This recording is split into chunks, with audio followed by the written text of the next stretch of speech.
Good morning, everybody. Welcome to Solo ReacTalk. This morning, I'm going to continue my reaction to the End and the Death of Sanguinius playlist compiled by Anthrax Crab. This is the last video on the playlist. The Devastation of Baal, Dante's Vision of Sanguinius, voiceover made on the DQVO YouTube channel. If you guys want to check out my previous reaction to the other videos on the playlist, remember that the links are going to be in the description below. And if you want to check out my reaction to other Warhammer 40k content created by YouTubers, the playlist card is going to be at the top right here. Yes. Now, let us start. 3, 2, 1, go.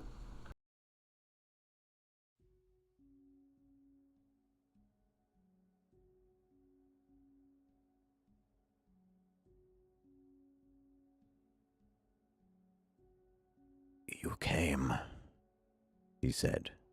His throat was dry, his lips numb. The beautiful voice that had inspired millions was a harsh whisper. "You came after all." The Sanguinor kept its silence, but stood back and flung an arm wide to indicate a greater presence behind it. Dante's breath caught in his chest. Once again he saw the face of Sanguinius, but this was no metal representation. The face was of flesh.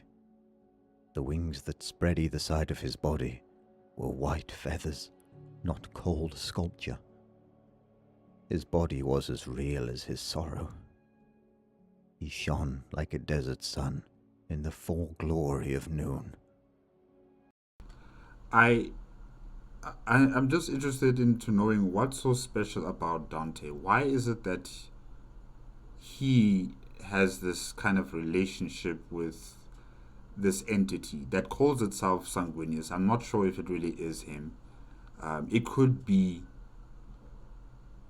an entity created in the warp by humanity celebrating Sanguinius, and also the Blood Angels.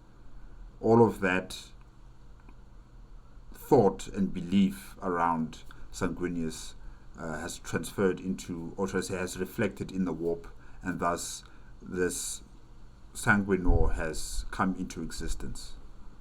I think that's what it is. I could be wrong. In the comment section, you guys can explain to me further.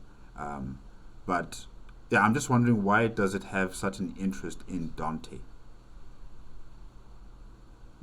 Why not any of the other Blood Angels? Why not the entire Legion?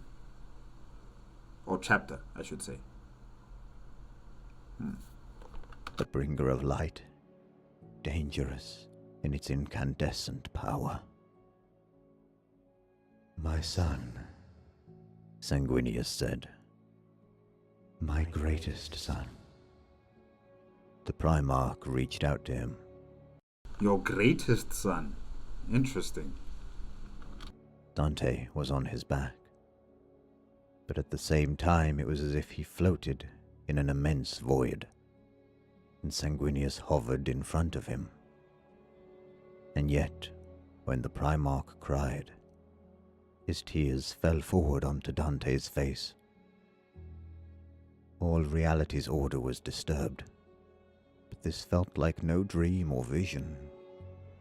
When Sanguinius's glowing fingers traced the line of Dante's cheek, they were solid and warm, and they brought into him a sense of peace and holy joy. "You have suffered greatly for mankind's sake," said Sanguinius. His voice was beautiful. "You have won your rest 1,000 times over. Rarely has one man given so much. Louis of Baal Secundus, you have been a light in dark times. I would give you any reward. I would take you to my side. I would free you from strife.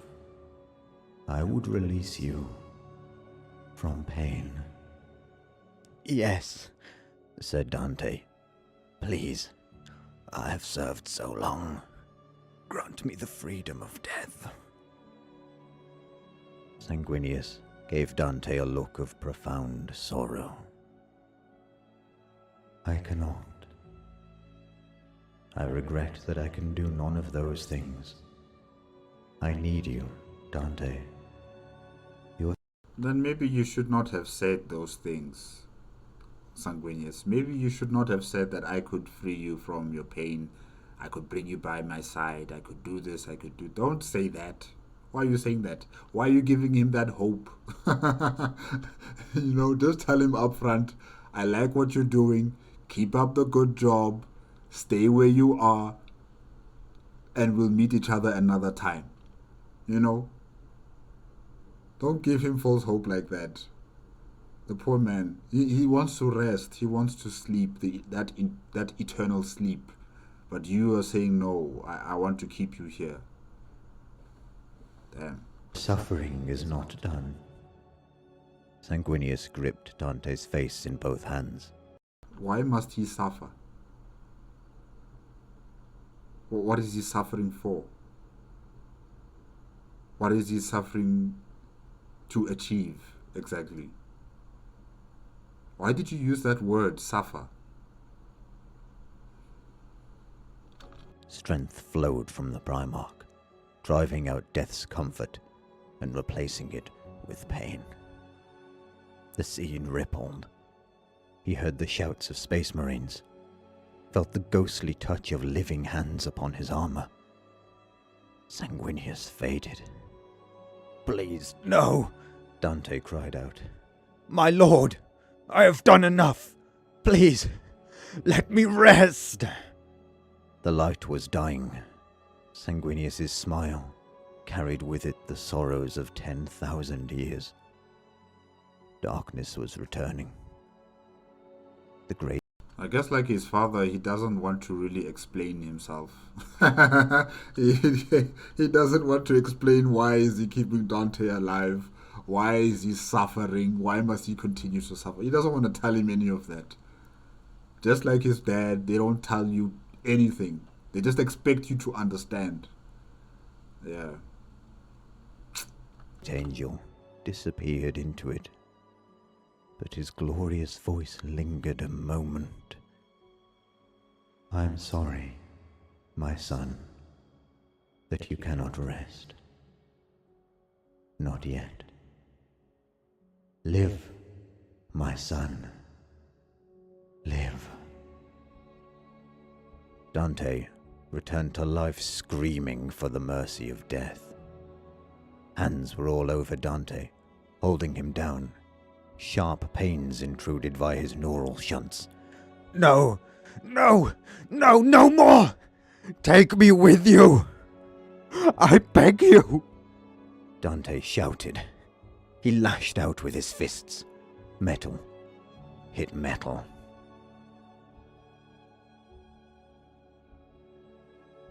Hold him! Hold him down! He's coming around. You did a good job, Apothecaries, but he did not want to come back. He did not want to come back. Oh my gosh.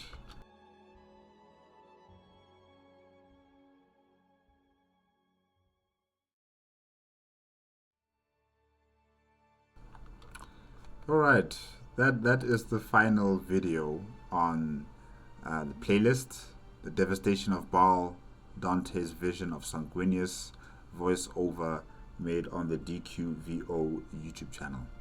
Yes, like I stated, that this is the final video on the playlist The End and the Death of Sanguinius, compiled by Anthrax Crab. Thank you again, Anthrax Crab, for the request. It's been really good listening and watching these videos pertaining to the story behind the Blood Angels, and of course Sanguinius, and his death and what happens after his death. But coming back to this video, like I stated before, or asked before, what is so special about Dante? why is it that Sanguinius, if we're going to call him that, is keeping him alive? For what purpose? Why wasn't any other chapter master of the Blood Legion chapter also being kept alive? What is so important about Dante? Does he have some sort of special abilities or some sort of psychic abilities? What is so special about him? I think that's something I need to know about when it comes to Dante. But yeah, I really do feel sorry for him that, he's really tired. I mean, I think he's one of the longest living Astartes ever. And yeah, he's really tired. He's seen it all. He's done it all. He just wants to rest. And I think the devastation of Baal, that's when the Tyranids were invading, right? Baal Secundus. I could be wrong about that. But yeah, he's been through a lot. He's done a lot. And he just wanted to sleep and be by the side of his gene sire in the afterlife. But Sanguinius is like, no, you're not going here. You're not coming here anytime soon. You're going to stay in the material world. You're going to continue fighting for the Blood Angels until I see fit. Essentially. So yeah, we don't know what Sanguinius is planning with Dante. Like I stated, like with his father, Sanguinius is the same. They don't tell you their plans. They just expect you just to agree. They expect you just to understand. And yeah, here it is. Dante is back. He doesn't want to be back. And you could say that he's cursed. He's cursed with this life that he does not want to lead. And for some reason, Sanguinius said that he's suffering. He's suffering. That he has to continue to suffer. Why did he use the word suffer? What is he suffering for? For whom? Why suffer? I just don't understand why he would use that word. It's not like Dante has done anything wrong. And I don't know if you can use the word suffer when you are aiming to do something good. I don't know whether you can use the word suffer for that, So it was just strange that he would say that word. But yeah, that's it. That's it with the video. And like I stated before, in terms of the playlist, I really did enjoy it. I enjoyed the meeting of the 9th Legion and Sanguinius. And from there, the speeches that he's given to not only his legion, but also to humanity, especially at the Eternity Gate. How Sanguinius knew that he was going to die, but he did not try to, he did not try to avoid it. He did not try to change that future, which is kind of reminding me of Conrad Kurz, with his fatalistic ideal of, I've seen into the future and this future is set. Yeah, he kind of reminds me of Conrad Kurz in that, because if I was in his position, I would try to change it. The issue is that he did not know exactly when he was going to die, but he felt like it was going to be around this time, that he was going to die. And yeah, I don't know. He was an amazing Primarch. He was close to his brothers. He treated them with respect. He loved them. It's just really, it's unfortunate that this son had to die the way he did. That this son, had to be killed by his best friend, his own brother. And I think the Imperium of Man is a bit lost without him.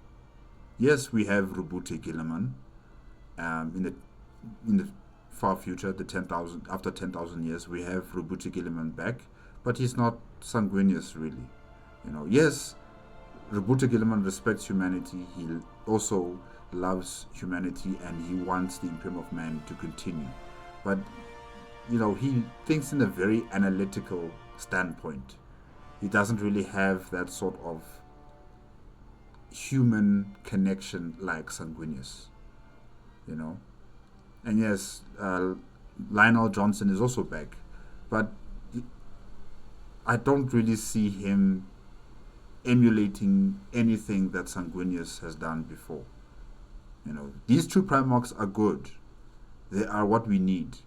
But for someone to truly touch our hearts, we need someone like Sanguinius. And it's unfortunate that, such an important Primarch has been taken off the board. And it is sad what has happened to the Ninth Legion. How now they are cursed with the Black Rage. And this is in perpetuity. I don't think there's a cure to it. I don't think they want a cure to it. They want to remember what has happened to their father at the hands of the traitors, at the hands of Horus Lupercal. So I don't think they want this affliction to be, taken out of them. So yeah, the Blood Angels are forever changed, and now they have to live with this curse and embrace it, not just try to control it, but to embrace it and to make it their own as a weapon of last resort, I think. Yeah. And also we got to hear about Gilliman coming in to the solar system. He tried his best to get there as fast as possible, but of course, the Chaos Guards prevented him with those illusionary techniques of copying the vengeful spirit and copy and pasting it everywhere. Trying to make the fleet paranoid and panicking about what's happening, why are there so many vengeful spirits. So yeah, it's unfortunate that Gilliman could not arrive there in time. It's unfortunate that the Emperor decided to teleport aboard the vengeful spirit instead of boarding it with a ship or using his warp techniques to teleport them there instead of using teleportation technology. It's unfortunate that Sanguinius fought against Horus alone, and he fought him with no other weapon except his carmine blade. And it's also unfortunate what happened to Angron. The real Angron came back at the last second when he was about to die, which is unfortunate. But now at least that real Angron can rest finally with his people of Nuceria. Hopefully, the real Angron, the spirit or whatever left of it, is able to rest with his brothers and sisters on Nuceria. And Carbander, Carbander, you almost made it. You almost got your 500 souls, but you didn't make it at that last hurdle. You were distracted by Sanguinius, and Sanguinius killed you. And yeah, you failed. You failed Khorne. I wonder what happened to him when he got back. I wonder what happened to him when he got back to Khorne, and how did he explain himself to Khorne on his failure. Yeah. And we also got to know stories about the different Imperial Guard regiments and the Mechanicus of Mars. What are they called again? Scutari units as well. How they came to the realization and the understanding that there is nowhere to run to during the final battles at the Gates of Eternity. There's nowhere to run to. There's nowhere to hide. They have to stand and fight. And that's good. That's very good, especially because of the dire situation that Terra was in, that the palace was in. We needed all men and women, whether you're part machine or not, to be on the battlefield, prepared to fight to the death, holding the gates. And yeah, I know Sanguinius did say that if you want to run, you can run, but no, don't run. If you try to run, someone's going to shoot you in the back. But yeah, it's good that many of them decided to stay and decided to fight with Sanguinius in those last moments. And also, I also like the fact that we also got to see other characters like Rogaldorn and Valdor, having that last talk with Sanguinius. Sanguinius giving Dawn a hug, thanking him, and also thanking Valdor for all that they've done. And yeah, that was a proper send-off for Sanguinius, because he knew it that he might not make it back, because he's seen into the future.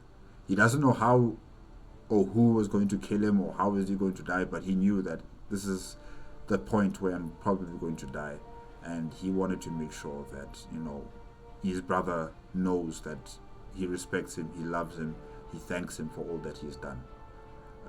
Both of these brothers, I should say, Valdor and Dawn. So yeah, it was a bittersweet type of situation there with Rogaldorn and Valdor. And yeah, Dante, coming back to Dante, I don't know what Sanguinius has in plan for you. I honestly don't know, but hopefully it will come soon. Hopefully he won't be living for another 1,000 years waiting for Sanguinius' plans to come into fruition that involve him and his life. Hopefully he won't be waiting for another 1,000 years. Hopefully it will be soon, so that he can finally rest. He's tired. He's really, really tired. Someone else needs to take over, as chapter master of the Blood Angels. He's ready. He's ready to go. He's really ready to go.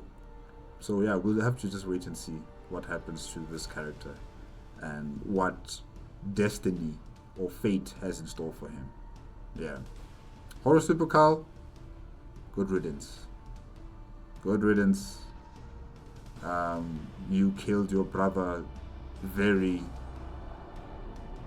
just brutal, just so brutal. And the fact that he slowed down time just to watch his brother crash onto the floor, enjoying every single moment of it. Sick bastard. Sick. So yeah, it's good that he's gone. It's just such a shame that he took Sanguinius away from the Imperium of Man. Yeah. He is sorely needed. He is sorely needed. Like I stated before, Roberto Gilliman is good, Lionel Johnson are good, but we need someone who can touch humanity's heart, and give it a pump. We need someone like that. And Sanguinius would be the perfect candidate for that. Yeah. We need the triumvirate back again.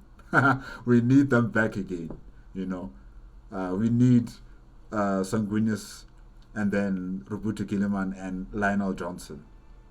We need them back. Yeah. Alright guys, that's it. Remember, if you want to check out my previous reaction to the entire playlist, the links are in the description below. If you like my reaction, give it a like, comment, and subscribe to my channel. Click on the notification bell if you want to be up to date with my latest videos. And thank you again to Anthrax Crab 2222 for the requests. It's been good. Thank you. Also for your continued support. And yeah, until next time, guys.